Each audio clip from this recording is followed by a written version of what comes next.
Hi, everyone. I'm Chris Barnes, Professor of Business Management here at Lakeland, and I'd like to welcome you and thank you all for coming to the Dworkin and Bernstein Management Lecture Series here at Lakeland. This series is brought to you by an endowment from the Dworkin and Bernstein law firm, and this is the final celebration celebrating our final presentation celebrating our 40th anniversary of the series. So when we start again in the spring, it will be starting our 41st year. Our speaker tonight is Dr. Clement Hamilton, President and CEO of Holden Arboretum, which is now called Holden Forests and Gardens. Dr. Hamilton grew up in Ohio and Wisconsin, where he developed his three primary passions of nature, baseball, and music. Clem was a professor of horticulture and plant systematics for 19 years at the University of Washington and at Claremont Graduate University, and has run public gardens in Seattle, Los Angeles, and Chicago prior to becoming president and CEO of Holden Arboretum in 2008. In September 2014, Holden combined with the Cleveland Botanical Gardens, and Clem serves now as the president and CEO of both organizations. Recently, the organization changed its name to the Holden Forests and Gardens, which he's going to share with us, and they are integrating for a greener future in Northeast Ohio. Clem plays jazz and classical saxophone, which we're going to get a little tiny taste of tonight, and clarinet with several groups, including the Lakeland Community Jazz Band. His interest in baseball history culminated in 1998 with his winning the Robert Peterson Award from the Society of American Baseball Research for the statistical analysis of racial integration in the major leagues. So I guess we're really lucky this isn't tomorrow night. We've got him on an off night in the World Series. Clem earned a Bachelor of Science in Geography at Harvard and a PhD in Ecology and Evolutionary Biology at Washington University in St. Louis. He lives with his wife Karen, actually on the Holden Arboretum grounds in Kirtland, and has one daughter, and they have one daughter. Please help me to welcome Dr. Clement Hamilton, CEO of Holden Forests and Gardens.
There were several reasons I did that. One was basic self-indulgence.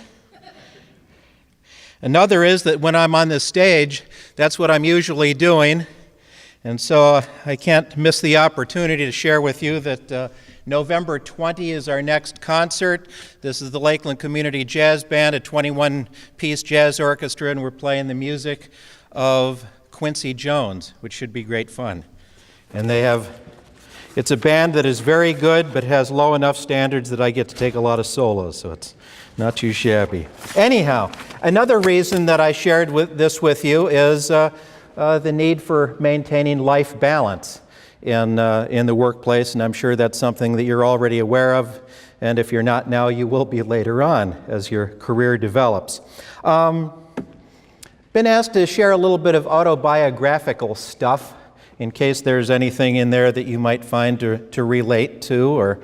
And as Chris said, I did my growing up in Milwaukee and in Dayton for the most part. My dad was a sports writer, so that's how I come to the baseball thing. My license plate is Tree 14. The tree part is pretty obvious, being an Arboretum type of guy. 14 was Larry Doby's number, so that's where you get that. It was also Otto Graham's number through most of his career as well. Dad covered the Browns in the 50s back when they were good. That would be 60 plus years ago. So a little bit by way of additional background, undergraduate degree in geology. But I was interested in paleobotany, which is plant evolution, fossils and whatnot. But I have to say that as an undergraduate, maturity was probably not my leading attribute. And I wound up, after I got my undergraduate degree, in Thailand for a couple years. I didn't go intending to take a couple of years, but that's the way it worked out. And my gag line, when somebody asked, how did you get into botany? The answer is all the rocks were covered with plants, and I had no choice. In fact, the answer is a good deal simpler than that. I happened to be doing botany when I matured enough to do anything with any degree of attention for more than 6 weeks at a time. So that's the story there. So if you're thinking that one designs these things, at least some of us, so sometimes students come to me and they're all concerned that they don't know what they're going to do, and I say, oh, don't worry about it till you're 25. It's good. So somehow or another, I wound up in this position, in the position of management, leadership, administration, whatever you call it. And so how does that take place? In fact, if you want to generalize a little bit from my story, there are 3 ways that I've found that people wind up in leadership positions in nonprofit organizations. One way, which was my way, is mission expertise. So in my case, I was a research scientist and a professor at the University of Washington, as Chris said.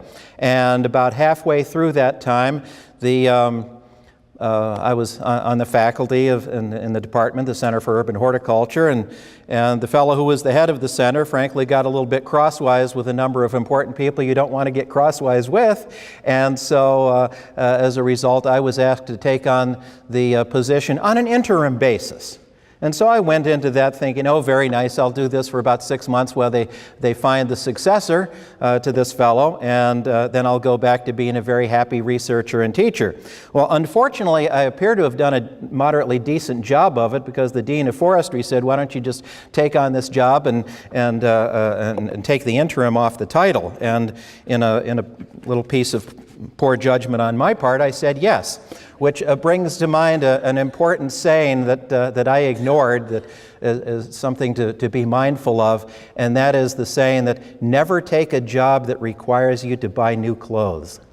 So that's, anyway, yes, you had to be there. Anyway, so that's one way one becomes a person running a museum or a nonprofit like that. The other way is people who come from marketing or fundraising. Okay? And I would say among the people who run public gardens, probably about a third, or maybe even as many as 40% or a half, come from that sort of background. Okay? And the third way is somebody who has been a manager in a for-profit institution. For instance, the fellow who runs the Franklin Park Conservatory in Columbus worked at Honda.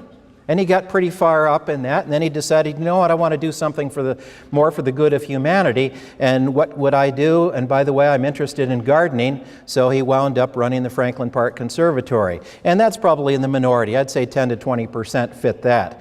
And so if you think there is one way to achieve something like that, there's actually a fair number of other ways to do it. However, anyone in any of those paths has to learn enough about the others to be able to survive well. So in my case, I had to learn about management and marketing and fundraising and all that good stuff, whereas the marketing and fundraising people and the for-profit managers, they have to learn enough about the subject matter of the institution. And I don't care whether you're doing human services or running a museum or a garden or whatever, you have to know enough to have credibility. So those are the elements in there. And so often, and as you are now or in the future getting into the into the job market, and you may find it frustrating from time to time where you think, boy, I think I'm dead on for this job.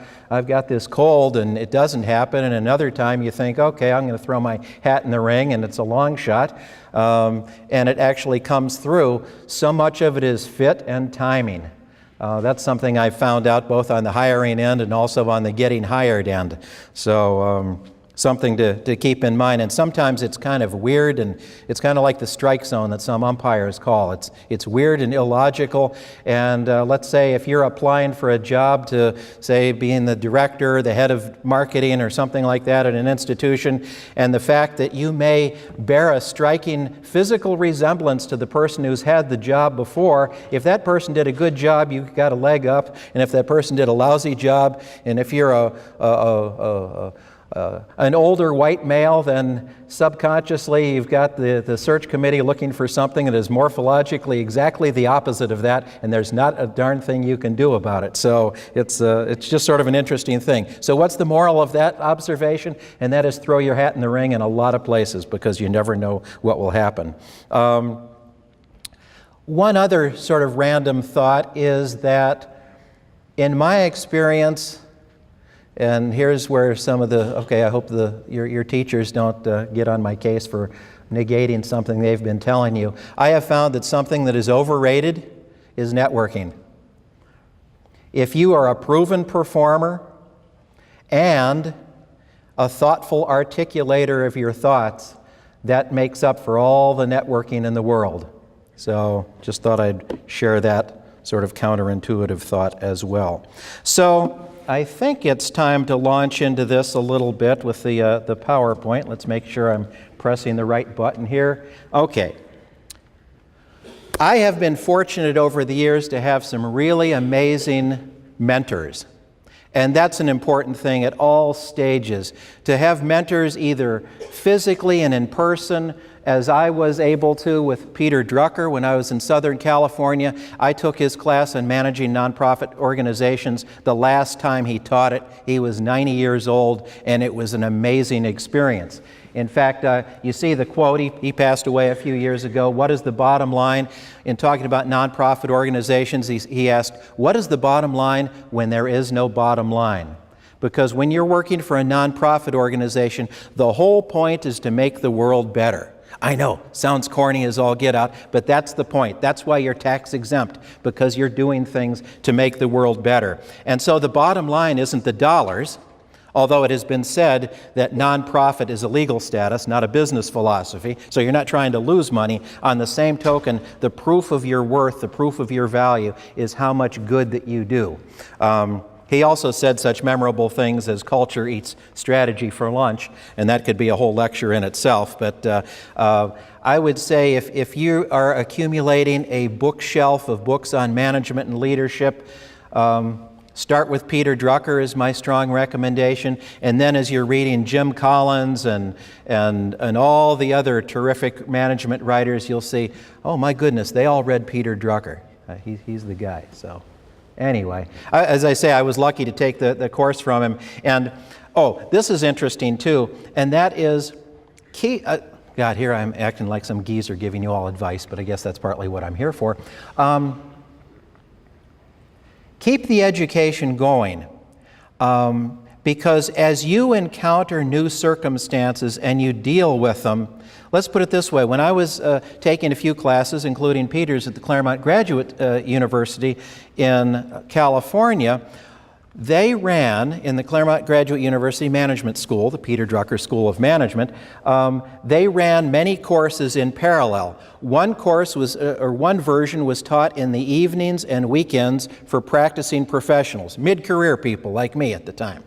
And the other version was taught to the people in their 20s who had early on in their management school career. And if you were signed up for one of the mid-career courses and you couldn't make a lecture, you would show up and take the same lecture, hear the same lecture in the other version. And what really struck me is when we were in the classes of mid-career professionals, we would actually often kind of kidnapped the class from the professors. And the professors didn't mind that because we brought so much to the subject at hand, and they were fascinating discussions, whereas in the other classes it was much more of a lecture, dutiful note-taking, much as much of what you're experiencing, I'm sure, in your classes. And I was very struck by the difference and thinking about how much more one brings to the knowledge, or one brings to the learning process when you have enough experience to play with that. Anyway, okay, enough with the random observations. Here's a challenge we face in a public garden, specifically Holden Arboretum and Cleveland Botanical Garden. How many of you have been to the Arboretum? Please, hands. Okay, only raise it if you actually have. How many have been to the Botanical Garden? Oh, good, a surprising number. It's only 25 miles away, check it out. To most people, they're places to go and enjoy yourself. In the spring, summer, fall. In fact, we just completed our 2 Halloween events. Botanical Bash, I know, lousy puns, but we're good at that. Goblins in the Garden at the Arboretum. And even in the winter time, Glow, our winter show at the Botanical Garden, is coming up. So we're thought of as a place to go have a good time, to walk the dog, leave your cares behind. But one of our challenges is to say, we are in a serious business. We are making the world better. And I'm going to whip through some slides in lickety-split hurry. The content isn't so important, but more like the flow, the trajectory of the thought process that I hope you get something out. So when we're talking about trees, most people, I'm sad to say, do not have as one of their core values thinking trees are the greatest thing on the face of the earth. Okay, I'm not even going to ask for a show of hands to who thinks that. Okay, that would be too depressing. And so you put it in other terms. You think about what is the significance? How are we improving the world? Energy conservation. Trees are a wonderful solution to that, either for home or for whole cities. I don't know if you've heard, there's a term, the urban heat island, where cities are warmer than the surrounding countryside. That translates to a whole lot more energy use. Trees can make that go away. Livability of cities.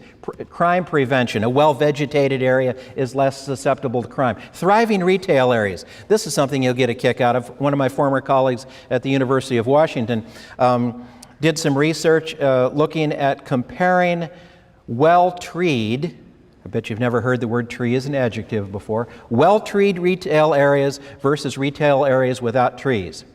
Consumers are willing to pay more for the same item in a well-treed area. That didn't come as a huge surprise, but consumers also think that the shopkeeper in the store right there, compared to the same store in an area without trees, has greater expertise about the stuff he's selling. That's pretty wild. Anyway, slope stability. We use terms like green infrastructure to talk about how trees and plants can hold slope stable. Stormwater control, a huge issue in Northeast Ohio. Again, green infrastructure, what trees and vegetation can do to stabilize slopes. Improving air and water quality. And to me, this is what a front yard should look like. Anything different than that is kind of a waste of space and a waste of energy. Engagement with nature and wildlife. And climate change. I'll turn back to climate change in a little bit, the significance of trees there. Reducing climate change and adapting to it.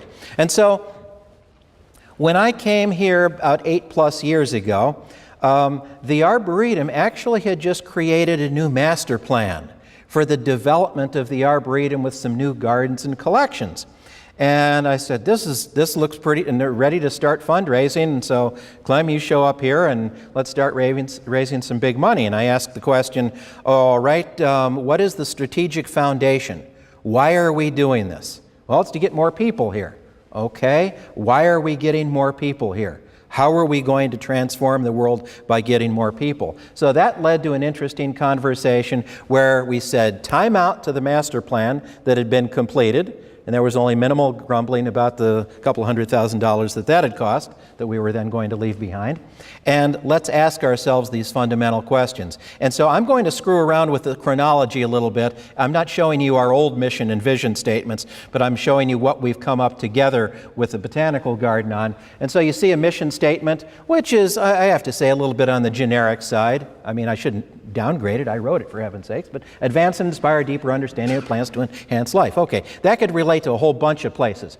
But to me, the most powerful statement of purpose for a nonprofit organization is the vision statement. Now, you've probably read these in your classes, mission and vision statements, and most vision statements are of the form of, okay, you're a widget maker. We're going to be the best darn widget maker in Northeast Ohio or the universe or whatever it is, and it's supposed to be sound very inspiring, but at the end of the day, it's just a restatement of the mission statement.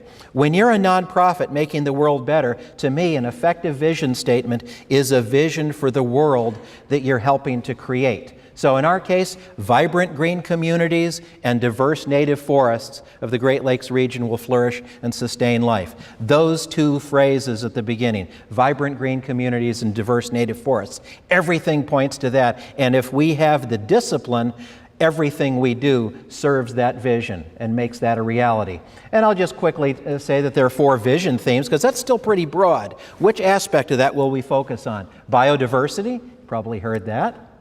Green infrastructure, I mentioned that already. Green solutions to engineering problems, in effect. Sustainable land use, I think that phrase speaks for itself. And plant and environmental literacy, reaching the next generation so they care about these things and can be good stewards of the earth. So, that's all the vision stuff. And then here is what we do. So you see, you're taking a strategic vision and we're taking it down into the how do we activate this thing. And I'll just touch on these things, and I don't have to read them for you. So you can see you've got some research stuff, some management. And being a baseball guy, it's amazing. I don't do this on purpose, but it's amazing how often, when I make a list, it adds up to 9. And I don't believe in the designated hitter, otherwise it would be 10. But anyway. So, ecological research, here's our head of research looking at soil ecology, studying all the critters in the soil. One of the beauties of the Arboretum, we're 3,600 acres, over 2,000 acres of high-quality forest for us to do our research and to test different management techniques on. Everything from conifer forest to normal beech maple deciduous forest to wetlands of various kinds. And many people think that all you have to do is own natural lands and you're taking care of it. Well, not so much, because you're dealing with all kinds of invasive diseases. Here's something that is hitting our beech trees right now. You've probably heard of the emerald ash borer. When you see a tree in a parking lot, or a whole passel of trees in a parking lot that are dead, and they are sort of vase-shaped trees, they're likely to be ash trees, they're likely to be killed by this thing that just arrived 3 years ago, knocking them all out. You've heard about deer. I always get into, I know I'm in trouble whenever I show this slide to a garden club, and the garden club ladies are like, oh geez, now I'm going to tell them what a rotten animal the deer are when they're overpopulated. But we control them. Okay, and here's a surprise to you, invasive earthworms. They do a lot of damage. There are no earthworms native to the forests in areas that have been glaciated, including where we live right now. They can do a lot of damage. In fact, you look at the top, there's a perfectly happy forest floor. You look at the bottom, and it looks like the surface of the moon, and that's where the earthworms have prevented the wildflowers from happening and the woody plants from regenerating. Okay, this is a fun one. Let's see if it, there it is. Temperatures. You can read the chart. This is going around year to year, month to month. And as the circles get wider and wider, it means it's getting warmer and warmer. If anybody needs a single illustration of climate change, of warming, there you have it. And there are many aspects to that. Longer growing seasons, you can read the list as well, that will impact our forests big time. And that's all conceptual, but here's our canopy walk. How many have been on the canopy walk of the Emergent Tower? Oh, fewer hands. If you've been to I don't care if you've been to the Arboretum before, you have to come back and see this. This is great stuff. Anyway, so here are the kids on the canopy walk, 65 feet above the forest floor, immersed in the canopy of the forest. And then I looked at it and I realized, ooh, wait a second. In about 4 decades, these are the tree species that are going to be gone. I have this perverse idea of putting giant black ribbons on them and seeing what people think about that, but that would certainly make the point. So 2 of our most iconic trees, sugar maple and American beech. We talk about our native beech maple forest. On the left, you see the current range. There we are. In Northeast Ohio, pretty common species. In about 6 decades, considerably less common as we've modeled it. The American beech, again, pretty common, pretty much disappeared. On the other hand, you have trees like winged elm and eastern red cedar that will be very nicely adapted to the conditions as they're changing here. You can see winged elm doesn't even get up here at all. But as the conditions change, this will be really ripe for this tree to do very well. Question is, how is it going to get here? It's not going to get here on its own. So we use terms like assisted migration as we are engineering the forest of the future. So as climate changes, there will be winners and losers in this whole thing. The eastern red cedar, same story. Here's the current range. Don't see it in northeast Ohio. In the future, you do. Fascinating stuff. We do a lot of ecological restoration. I'm going to speed up a little bit. That was a before. Here's an after. At any given time, we're doing a stream restoration at Holden Arboretum. We do horticultural research, especially breeding and introducing new rhododendrons for the gardening trade. Okay, big deal. There are thousands of beautiful rhododendrons that you can grow. Why would we care about that? Do we need to make another pretty color? No, we don't. But what we do need to make is plants that will do well in lousy, clay, poorly drained soils. And so we do breeding to create such plants. And that's our niche. Our collections, we have one of the 5 richest collections of woody plants in the United States. And we even have a pretty nice rare book collection, which is fun, which in my spare time, of which I have less and less, I serve as the curator of that collection. But those are very much not in my hands. Anyway, gardens and living displays, here's an important thing to observe, and that is they're not just pretty places. An outstanding garden is beautiful, it has unusual plants, but it has to tell a story. We'll come back to that. Adult education, thriving programs there, children's programs as well, growing students in science for 2nd through 5th graders, and at the Botanical Garden, Green Corps for high school students, where they do, the high school students, we actually employ them to do urban agriculture, which we don't expect them to be farmers, but it develops life skills. We've been doing that program for 20 years now, over 1,000 students, and the success stories in life afterwards have been remarkable. Professional outreach and public advocacy. I'm smiling there because I'm actually out in the field playing with trees for a change.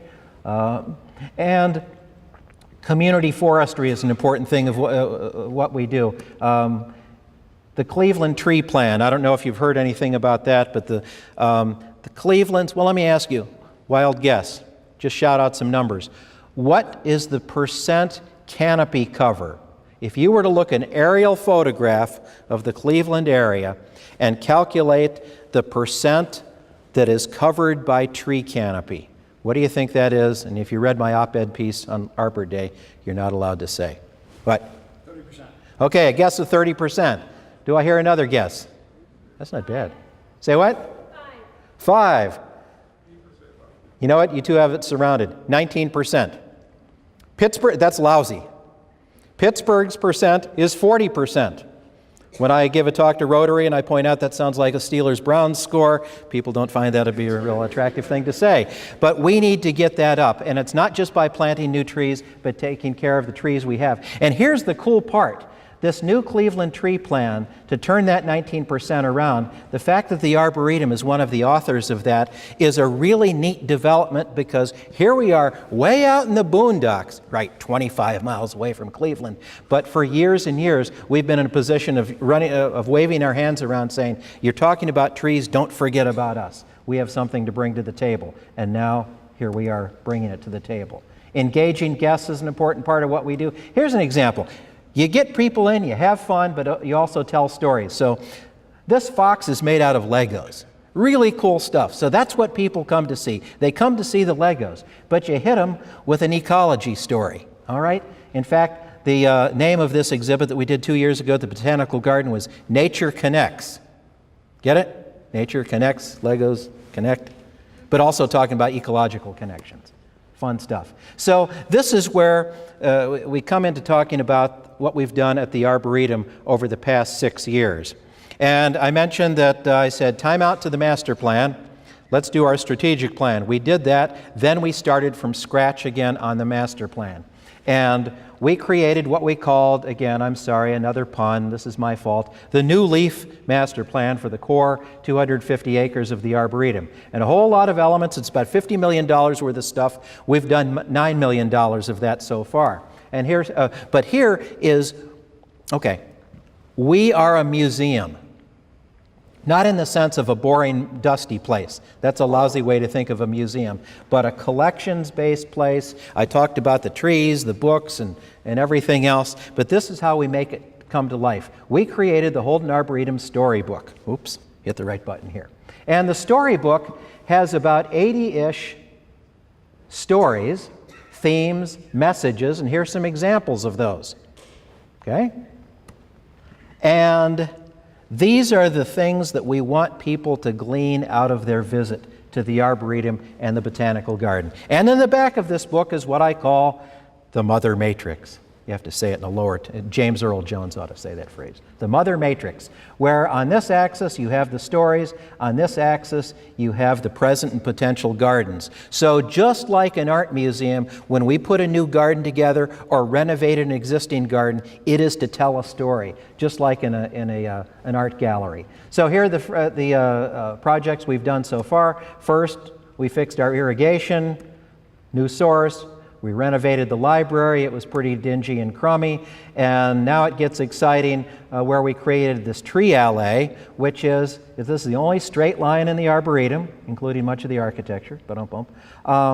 And a tree alley is typically a row of all the same tree. They're all lindens, they're all sycamores, something like that. For us, we're all about diversity, so you have 5 different species of tree going on. And we created the Rhododendron Discovery Garden, a good example of what I was talking about. As you walk through that garden, it tells you 3 stories. The first part, the evolution and diversity of rhododendrons. There are 1,000 species of rhododendrons. Rhododendrons and azaleas are the same thing. Blueberries are related to rhododendrons. Who knew? Good stuff. Then the second part is, how do you take that natural diversity and by hybridization, by introduction, by exploration, and create plants that are worthy of using in gardens? And then finally, how do you garden successfully with rhododendrons? So there's a garden that is wonderful to take a walk in. It's restorative, it's beautiful, you leave your cares away, and by the way, if you learn something, that's pretty good too. That's the point of it. And of course, the big success has been the Canopy Walk. Here's an early drawing of it, and the Emergent Tower. One of the most exciting things was in October of 2014 when we had Helicopter Day. And this tower, which is 120 feet tall, 202 steps to work your way up to the top, it's in 7 sections. The bottom section was built in place. All the rest of the sections were prefabricated in a parking lot. And one day and 2 hours on the next day, we had one of these big mother helicopters come and lift each section into place. It was fascinating. Got some good press coverage. It's very cool if you like stuff like that. And here is the success. We opened it on Labor Day weekend of 2015. We typically have gotten an attendance of between 80 and 90,000 people per year. We just completed our fiscal year with an attendance of 179,000. We had predicted that when we did the whole plan, all $50 million worth of stuff, boy, it sure would be nice if we got our attendance up to 150,000. So we're already leaving that behind. Just great stuff. It shows the community was ready for it. You notice in that picture, by the way, this was from the first time I walked up the tower. There weren't any guardrails yet. That was very exciting. And just now, we've put up some interpretive material, so again, people can learn something. First the Canopy Walk, and then on the tower. And of course, we are carrying on with our projects. We've restored Corning Lake and Lotus Pond, and this is another neat story as well, where with the Streamside Meadow Garden, all of these houses around here, I mean, what Kirtland Hills, the zoning is, you can have no more than 1 house per 5 acres. There's a lot of water running through in these places, little creeks and streams, and for the most part, you have heavily fertilized grass. A lot of phosphates right up to the edge of the water. And that doesn't do a whole lot of good for the water quality of Lake Erie. And so this is a demonstration of how to have a stream with meadow plantings instead, much better for the ecology, and by the way, a lot prettier as well. And we've done some other things. We took our old sugar bush and we've turned it into a working woods classrooms, part of the Sherwin Institute for Woodlot Management, as a demonstration for us for how to manage a forest in such a way that it's sustainable, it stays a high quality forest, but to a lot of landowners, they're wondering, how can I also make some money? So that can be by forest farming or even by limited logging.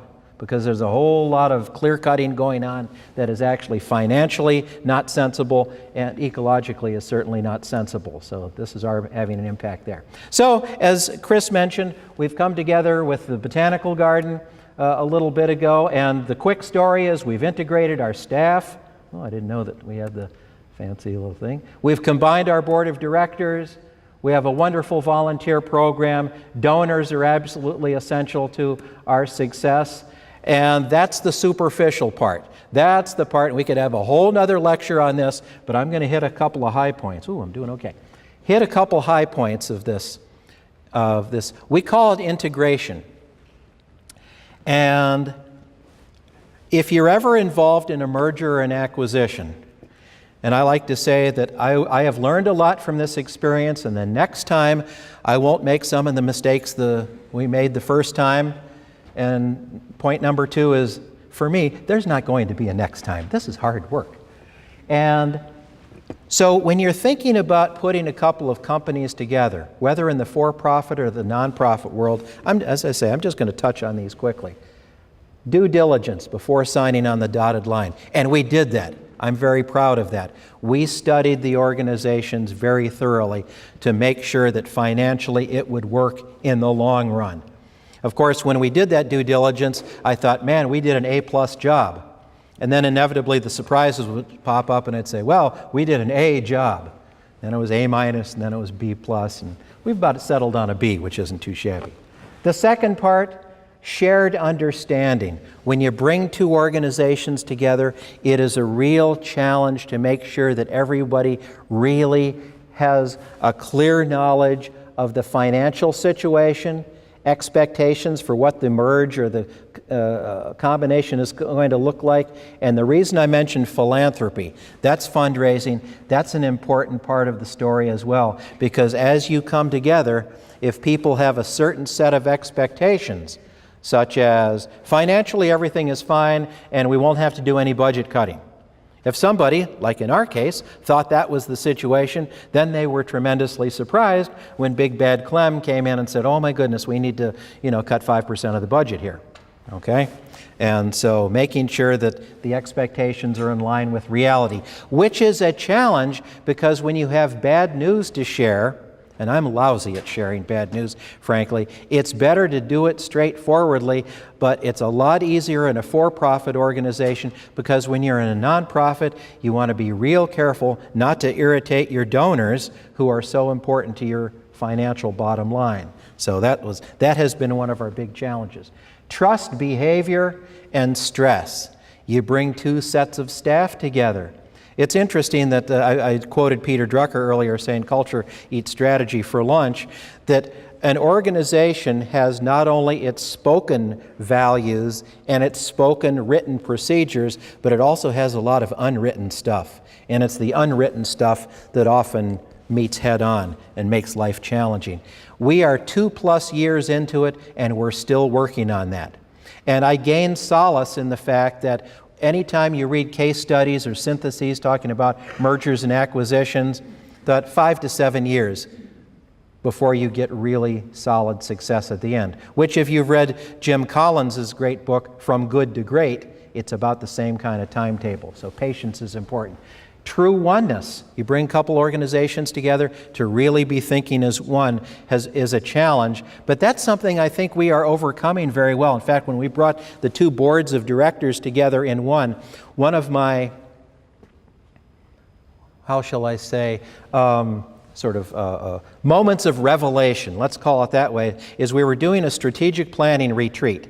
Here are people from the Botanical Garden Board of Directors and people from the Arboretum Board of Directors, and they were in the same room, and they were talking about strategic things like all this green infrastructure, so forth. And I realized halfway through this 3-hour session that if I were looking at a transcript of what everybody was saying, and what people were saying was not identified as to who was saying it, I wouldn't be able to tell whether it came from a botanical garden person or an arboretum person. And that was a sign we were going to find common ground strategically. That was cool.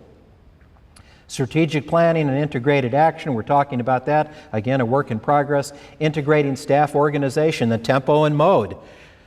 I'm a science guy, right? I have a tendency to I think I rate pretty low sometimes in the emotional intelligence arena, because I see something and say, okay, here's what the organizational scheme should look like. Snap your fingers, you get it done. Well, I have to say that management is a whole lot more difficult because you're dealing with, dare I say it, people.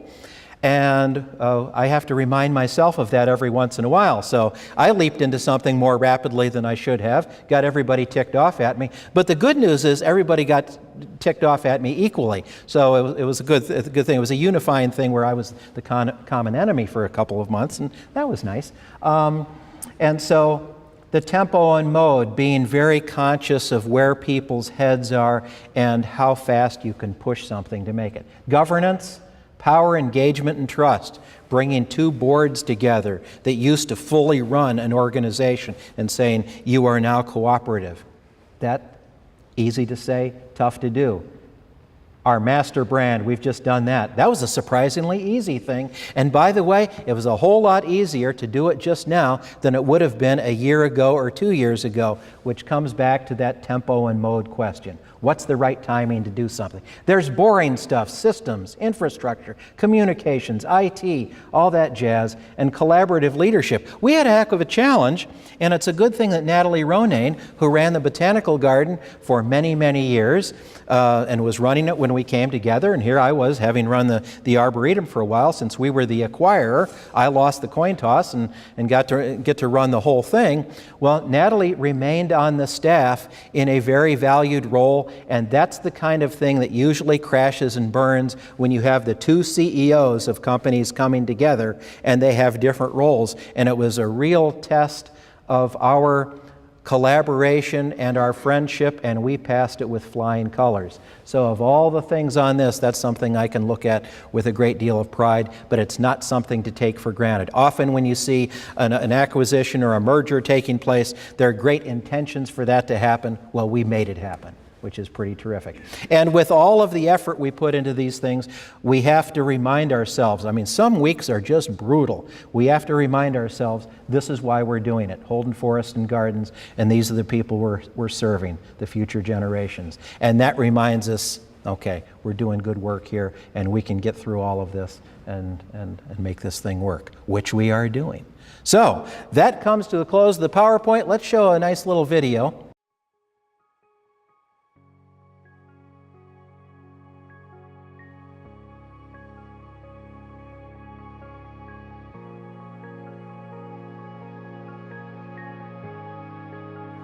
In September 2014, we began combining the strengths and the rich histories of the Holden Arboretum and Cleveland Botanical Garden.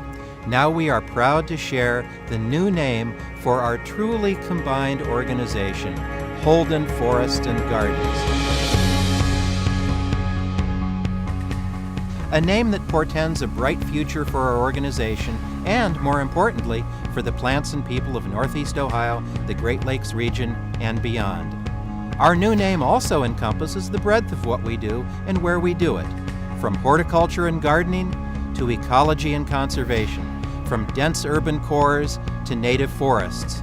We work every day to improve our communities and natural environments. Covering 3,600 acres, including 2,000 acres of forests and wetlands, the Holden Arboretum has more than 20 miles of trails leading you through native forests and cultivated gardens, such as the Payne Rhododendron Discovery Garden and the Holden Wildflower Garden. Guests to the Cleveland Botanical Garden find beauty and inspiration by immersing themselves in our 20 unique gardens, from the Western Reserve Herb Society Herb Garden to the Hershey Children's Garden. The Eleanor Armstrong Smith Glasshouse features exotic plants and animals of the Costa Rica cloud forest and the Madagascar spiny desert. Throughout both institutions' histories, we have collected and displayed thousands of thoroughly documented plants to conserve their diversity and to convey sustainable plant choices for our region's gardens and landscapes. By sustainable, we mean plants that are adapted to our soils and our climatic extremes, that are free of chronic diseases and significant pests, and that are not invasive in our natural areas. We also seek to counteract the effects of pollution and of a changing climate. Visitors to the Arboretum's new and popular Murch Canopy Walk and Kalbarer Emerging Tower learn just how diverse and interesting forests are from the bird's eye view, and can't help but appreciate how essential forests are to the livability of our region. Just as our landscapes range from manicured gardens to native wildlands, so does our program in plant and environmental sciences. Our research scientists explore important gaps in botanical and ecological knowledge, and we conduct both short and long-term experiments to enhance our understanding of horticulture and plant conservation. Research subjects include rhododendron breeding and introduction, soil biology and management, woody plant physiology, plant community ecology, and plants' effectiveness at stormwater control in urban areas. Our scientists' work involves many partners, including universities, such as Case Western Reserve and Kent State, and government agencies such as the Cleveland Metro Parks and the United States Forest Service. Budding scientists in high school, undergraduate programs, and graduate school are part of our thriving community. We are proud to have helped develop the Cleveland Tree Plan, aimed at increasing the city's forest canopy. We're excited to work with our partners, such as the City of Cleveland and Western Reserve Land Conservancy, to bring the plan to reality so Cleveland once again will deserve to be called the Forest City. The plan recognizes the significance of trees in our communities for controlling stormwater, conserving energy, removing pollutants from air and water, improving public health, and more. A sure sign of a thriving, sustainable neighborhood is its trees. Another source of pride is our education department programs, both on and off campus. We seek to educate and inspire students through discovery-based and hands-on techniques to engage children with the natural world. For instance, the Arboretum's Growing Students in Science program helps young people from 2nd through 5th grade to learn about the natural sciences through both field trips and classroom instruction. The Botanical Gardens Innovative Green Corps program employs Cleveland teens to operate urban farms where they learn how to grow, harvest, and sell fresh produce while developing workplace and life skills to help them in the future. More than 1,000 Cleveland teens have participated in the program since it started in 1996.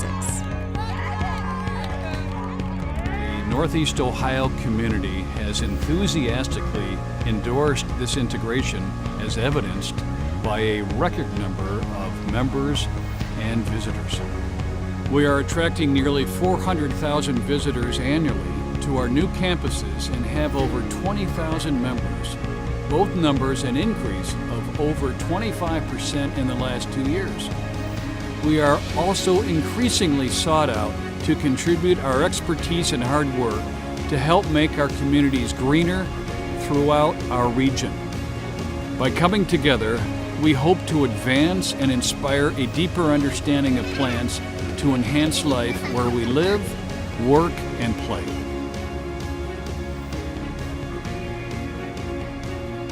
The seeds planted over 80 years ago by 6 women from the Cleveland Garden Club found what became the Cleveland Botanical Garden, and by the foresighted and generous Holden family to launch the Holden Arboretum, have germinated and grown remarkably ever since.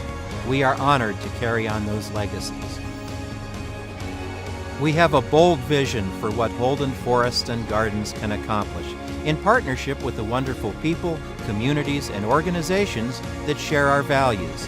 Together, we make a greener, more beautiful world.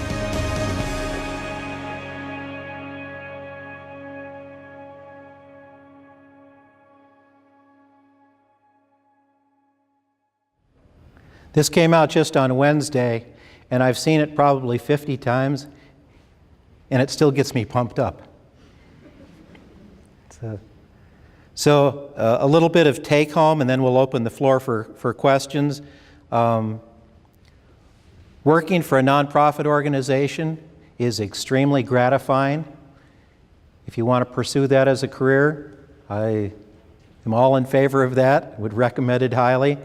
And for those of you, which is probably most of you, going into a more normal, so to speak, for-profit business, so many of our board members, in fact all of them, are in the for-profit world, but they find being involved in governance, as a donor, as a volunteer in a not-for-profit organization really provides their sense of purpose in life every bit as much as making money for their families and being an important part of the community. So I think with that, thank you for your attention, and we'll open it up for some questions.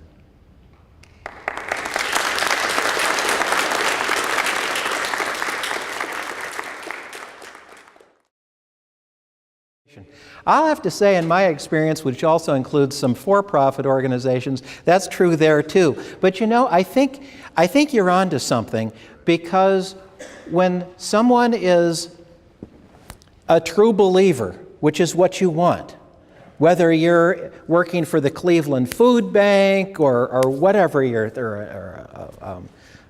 AIDS prevention programs or a hospital or whatever else, often people give up revenue, they give up income in order to do that. And so it's, yeah, you're absolutely right, but that's where strategy comes in, where if you come together and you have the common vision. In fact, that's one of the take-homes of all of this. All this stuff, the canopy walk and all that stuff didn't just come out of nowhere. I mean, we're full of egos. You know, me at the head of the list, right?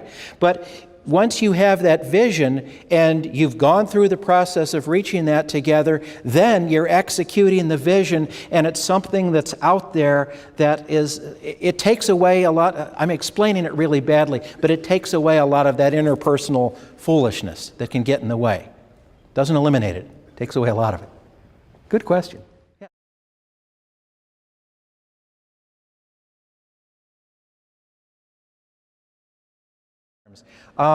When we actually did the initial strategic planning for the Holden Arboretum, I was new enough so I could pretend to be the outside consultant, and nobody thought I had any axes to grind. The second time around, not so much. So yes, we hired an outfit, and when we hired, it's a good question, because when you're coming to decisions like strategic direction, coming back to the answer to your question, you have to be very careful that the process is, you have to be careful that the election isn't rigged, to quote somebody at the present time, that it is perfectly objective, and that's some of the function of a consultant. So we used one for our strategic planning. We used one for the master planning. We used one to help us through governance. In fact, every step of the way where we thought we might have some of this, to bring somebody in from the outside who doesn't have any stake in the game, but just to make sure everything's done completely, comprehensively, and fairly. Absolutely. You bet. We use consultants for a lot of the hiring we do as well. So, yeah, for the same reason. Yeah, good question.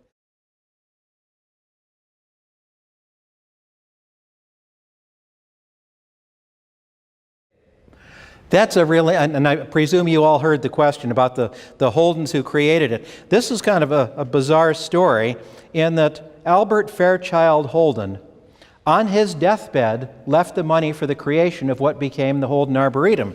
And you want to hear eerie? Just like me, Albert Fairchild Holden was a Harvard geology major. Is that spooky? In fact, when I was an undergraduate, I studied, and he passed away in 1914, right? I studied minerals that he had contributed to the teaching collection. Okay, enough of that personal note. Well, he was going to leave a parcel of money to the Arnold Arboretum, the arboretum associated with Harvard. And one of his sisters said, you know, we could use something like that in Cleveland. And he was changing his will about every third or fourth day, and I like to say that we won the lottery on that one, because when he passed away, it was us being the beneficiary was what was in the will. I know it sounds kind of cynical, but that's the way it was.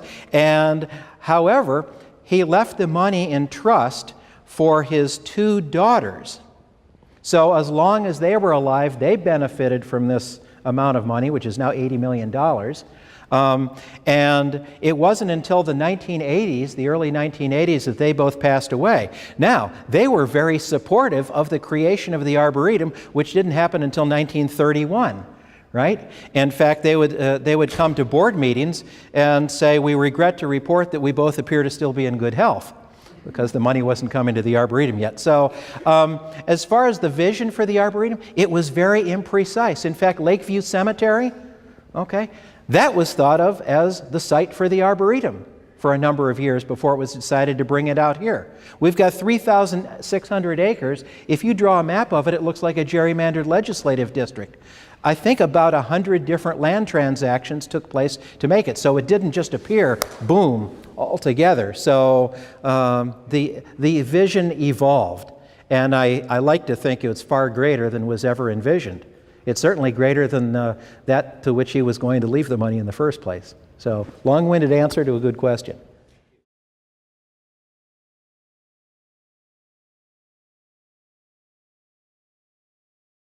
Okay, yeah, we'll have you whacked. No, a question of how many board members do we have? And it's interesting historically because we had the two boards coming together, the Botanical Garden and the Arboretum.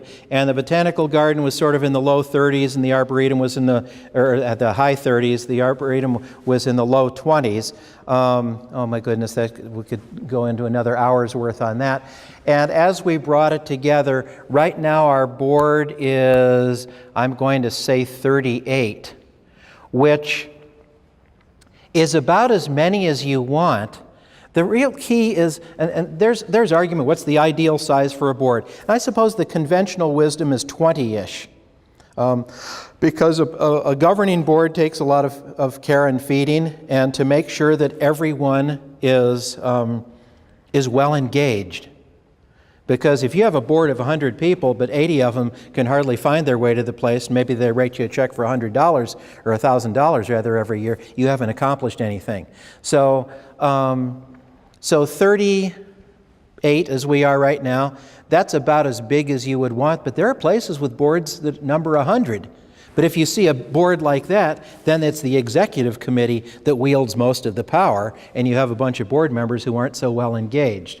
So I'm kind of skirting around the subject, but I guess the bottom line from that is there's not a set ideal number of people on a board. It's more a matter that what you have, are they well engaged? Do they care very deeply about it? And one way that we have our directors well engaged is a set of advisory committees in all of our program areas. In fact, we don't say it's the collections gardens advisory committee and the education and all that. We have the advisory committees circled around some of the big strategic themes, so they're all thinking in a strategic way. So everybody gets to serve on a committee like that. I call it the fun committees, where you're dealing with the real impact of your institution. And then there are the boring committees, like finance and audit.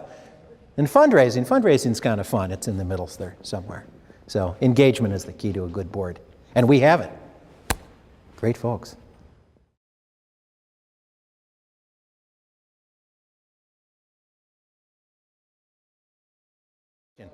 What methods did we use to get buy-in from the front line? Which sounds a little bit top-down, but I suppose ultimately it does come down to that. Engagement. When we did the strategic plan, in fact, the strategic plan of the combined entity, Holden Forests and Gardens, this will be our little secret, right? You're not recording this yet, right? Okay. Looks a whole lot like the strategic plan of the Holden Arboretum beforehand. And not too dissimilar from the strategic plan that we had for the Cleveland Botanical Garden. Okay? And our joke is that Natalie and I and a couple other people could have probably gone into a conference room over the weekend with a case of wild turkey and a bag of grapefruit and come up with a strategic plan that looked pretty darn similar to what we have. But the engagement is the key. Everybody was involved in generating the ideas and thinking about it. And it's not just the staff and the board, but about 200 people in our collaborating organizations, the community in general. So some of our collaborators were mentioned, Case Western Reserve, Kent State, the Western Reserve Land Conservancy, up and down the line, to engage everybody in the process. And this is a case where the process is the product. So that when you come to the end of this and you roll it out and you say, this is our strategic plan, hundreds of people can point at that and say, there were my ideas in there. I'm into it. They got it right. So.